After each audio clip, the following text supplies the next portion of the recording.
Ele fala, pô, mas por que eu pago esse custo? Porque eu não vou deixar nenhum assistido para o plano, eu não vou deixar pensionista. É o plano que ele está, o plano de benefício definido, ele tem essa característica. Quer dizer, então tem uma série de situações que ele não, na realidade o cidadão nunca quer sair do plano, ele quer, se possível, que todo mundo quer, pagar um pouco menos por um benefício, mas sair do plano, na hora que ele vai avaliar, ele percebe que ele não deve sair mesmo com essa desvantagem para ele, né? Não quer dizer que... mas o plano em si é bom, né? Então é nesse sentido. Bom, no encontro de sábado surgiram algumas perguntas e antes de passar para os inscritos, vou fazê-las aqui. A primeira, também eu sei a resposta, mas é só para no sentido de esclarecimento, os valores que você apresenta na tabela, que o Banesprev apresenta na tabela, são relativos à complementação, não é o salário integral. INSS. Não só no INSS. É só a parte do Banesprev. Isso. Certo? Tá claro, então aquele valor lá tira a parte, é só a complementação. É por isso que você tem um percentual maior até o teto, porque você não está somando o INSS. Porque se somasse o INSS, não tinha ninguém na primeira faixa de 2% entre os assistidos. Todo mundo estava assim. Exato, é diferente, não tem como. A segunda questão, que coincidentemente surgiram 3 vezes no nosso encontro, foi o seguinte: o imposto de renda, a declaração do imposto de renda. Como tem uma proposta, digamos assim, que ela concretamente ela reduz o benefício, tá certo? Mas na forma de empréstimo. Como é que você avalia o comportamento das pessoas em relação à sua declaração de imposto de renda? Não, legalmente, a menos que mude, mas não vai mudar porque tem a questão da anualidade, o cidadão tem aquele limite dos 12%. Porque na realidade ele a contribuição dele está quitada.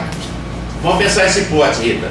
O cidadão pagou, fez o empréstimo por 12 meses e ele está na ativa e não paga o empréstimo. Falou, eu não vou pagar, eu vou para a justiça. Não tem como eu falar, eu não vou te pagar o benefício e estou cancelando sua inscrição. Ele está quitando esse compromisso da contribuição comigo. São 2 operações distintas. É uma operação, tanto é que ele pode fazer se ele quiser. Então, mesmo que ele não pague o empréstimo para um participante da ativa, fala, não, eu vou enfrentar uma execução aí, eu não vou pagar. Ele na realidade, ele se aposenta normal, eu não comunico.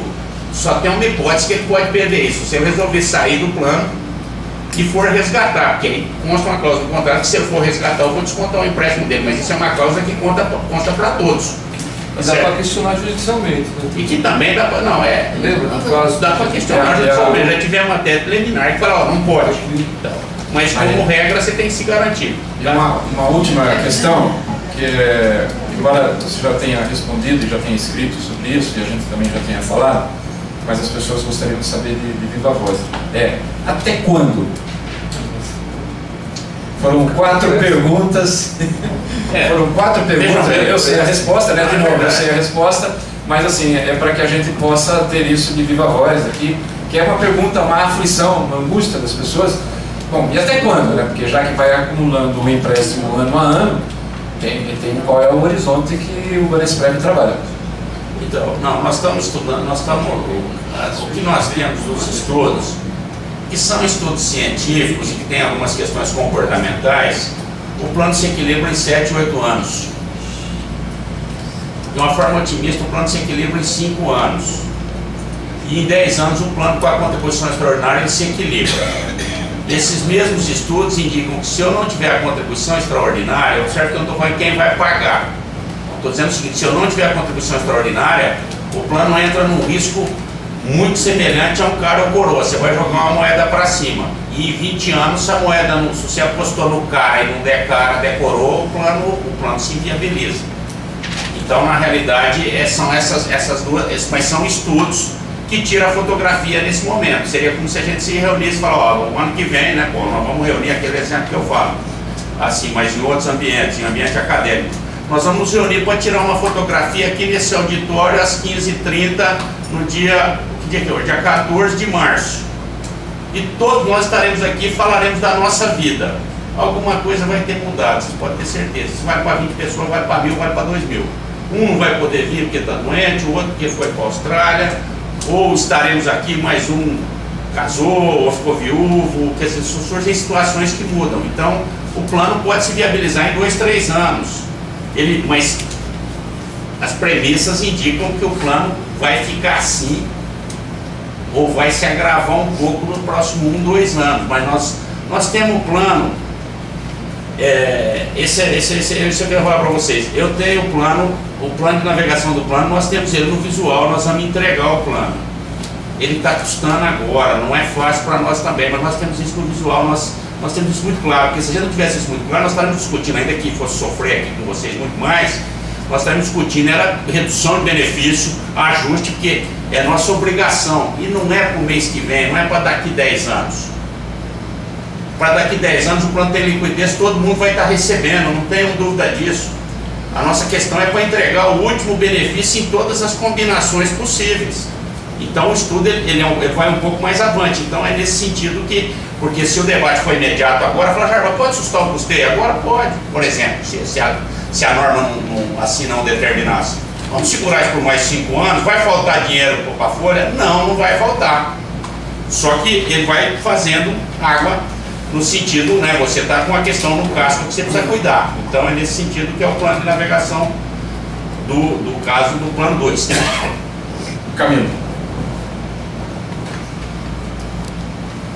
Boa tarde, Jarbas, Paulo, companheiros aqui. 2 perguntas, Jarbas.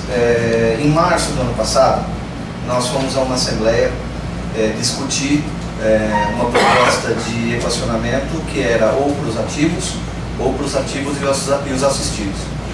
Naquele momento o déficit era em torno de 330 milhões. Em menos de um ano houve um aumento de 135% aproximadamente, passou os déficits para 777 milhões. Óbvio, a gente ia aprovar naquela assembleia de março a cobrança a partir de agora de 20 de abril, correto?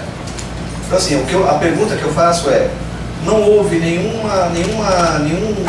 fator, nenhum acontecimento conjuntural que justificasse esse aumento de 135%. Então assim, o que ocasionou esse aumento desse déficit? Assim, qual segurança a gente tem que, aprovando agora nessa Assembleia esse custeio extraordinário, daqui 1 ano, daqui 2 anos a gente não volta também a discutir um outro valor de um outro déficit? Outra coisa, a segunda pergunta. A patrocinadora ela vai pagar a parte dela, mais ou menos a exemplo do que ela fez com o plano 5, contrato de confissão de dívida, reavaliado anualmente. Vai valer isso também para o participante? Pergunta. Ao final do exercício, você avalia que houve um superávit. O valor do participante também vai ser reduzido? Na mesma proporção, da mesma forma, o mesmo tratamento que será dado ao participante em relação ao patrocinador? É isso. Não, todas as perguntas são muito boas. Veja bem o seguinte para mim. O plano tinha uma previsão de turnover de 2%, nós tivemos 1,4%. Você tem que comemorar, o cidadão não saiu do plano e não saiu do banco, só que ele impacta o plano. O plano tinha uma previsão de 2 anos posteriores, o cidadão completasse o tempo, então se você fosse seguir o cálculo que o Flávio faz, eu tinha 60 participantes que iam se aposentar, mas se aposentar 350, porque o pessoal se aposentou no momento zero, e se impactou o plano. O plano, nós usamos uma tábua, e aí vem a questão, AT83 masculina no plano. O plano tem uma maioria feminina, então a tábua prevê assim, vai ter uma mortalidade de 2 participantes no ano, porque o plano é um plano jovem. Aí não morre os 2 participantes, porque a tábua aqui real é AT2000, mas eu uso AT83. A hora que ele faz todos esses cálculos na base, isso impacta fortemente o plano no resultado. Então, embora ele tenha rendido próximo do atuarial, que se você for olhar a perda atuarial, digamos que foi 90, 100 milhões, não é isso a perda atuarial, mas a perda de rentabilidade, a hora que você pega todos os outros dados do plano, o plano está sofrendo uma pressão. Então esse é um ponto. A outra questão não dá para responder nem que é preto nem que é branco. O plano pode melhorar a situação e ele pode piorar no próximo ano, mas isso não nos assusta, porque é o ano que vem. E nós estamos trabalhando com o plano para toda a vida dele. Então isso não nos assusta, mas não é agradável. Então ele pode piorar. Se ele piorar, pode vir até um impacto, Paulo, de aumento de taxa. E nós temos um outro debate em cima disso. E vai aumentar a contribuição do patrocinador também. Se ele melhorar, que é o que ocorre no 5, se ele melhorar, vai diminuir a contribuição dos participantes e diminuir a contribuição do patrocinador. Tá certo? Nós estamos conversando aqui sobre o custeio extraordinário numa linha de que ó, vai ser tudo tranquilo, nós vamos chegar lá. Tá certo? Qualquer outro fato extraordinário, nossa obrigação também é cuidar do plano para que ele dê certo. Mas estamos trabalhando numa linha assim, olha, vamos chegar nesse momento e ter a condição. Então isso pode acontecer num plano de benefício, né? Se o calendário Maia der certo, quer dizer, eu imagino que não, já passou. Já passou, né? Então não acabou. O mundo não acabou. Então não acabou. Agora, só quero registrar uma coisa aqui. Mas é assim mesmo. Responde essa questão. Você respondeu que a diferença do ano da... A pergunta do Camilo foi o seguinte sentido. Nós iríamos pagar em qualquer cenário a partir de abril. Esse cenário de abril nunca mudou, certo? Se nós tivéssemos aprovado em abril de 2011, seria um valor. E agora nós temos um outro valor. Isso é uma dúvida que está na cabeça das pessoas. Porque se tivesse aprovado lá atrás, como é que ficaria hoje? Não é isso? Né? Discutir um reajuste daquele já era outro. Então, ou seja, o valor era outro, tivesse aprovado lá, iria valer, nós iríamos aplicar agora em abril. A outra coisa é que eu tenho uma discordância, quero registrar aqui, que haja uma corrida às aposentadorias. A gente já apontou, na questão do serviço passado, a gente acha que é verdadeiro, são verdadeiras que existem as pressões pelas aposentadorias, que houve a crise financeira, tá certo? A questão da tábua, né? A questão do tempo de vida, tá certo? Mas veja só, o fato de ter 396 pessoas que ainda estão aguardando para se aposentar mostra que não existe uma corrida. Existe um setor que está oprimido dentro do banco e que não vê a hora do tempo dele contar, ele vai embora. Ele talvez não esteja esperando os 2 anos previstos. Mas tem um setor grande aqui, 396, que não está em velocidade para se aposentar. E eu aqui estou pegando de memória, os números do Flávio que nós vimos não era de 60, era da ordem de 250. E a quantidade de aposentadorias que ocorreram foram 340. Então, na época, na última reunião do Conselho, eu ainda falei, olha, houve realmente quase um terço a mais, mas que não é uma explosão de aposentadorias. Então, só quero registrar isso, não quero polemizar, nós poderíamos depois, mas assim, eu estou incomodado com essa ideia de que temos uma corrida às aposentadorias e que isso está pressionando os planos. Sobre isso.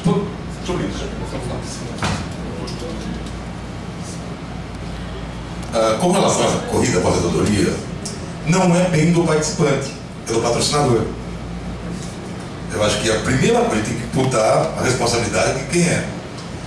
Citando o meu exemplo, não gosto muito de citar exemplo pessoal, mas eu adquiro o direito de me aposentar em agosto, proporcionalmente. Em novembro, seria na integralidade. Vou ter que sair em agosto. 30% de prejuízo para o Venesprev, que é o que vai impactar a diferença do INSS. Gostaria, várias pessoas falam, poxa, eu gostaria, falta 2 meses, faltam 3 meses. E isso não existe.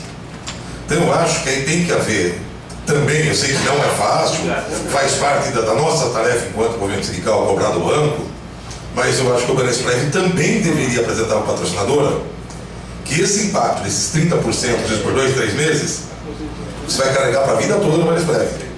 E não é tão grande, daria para segurar tranquilo.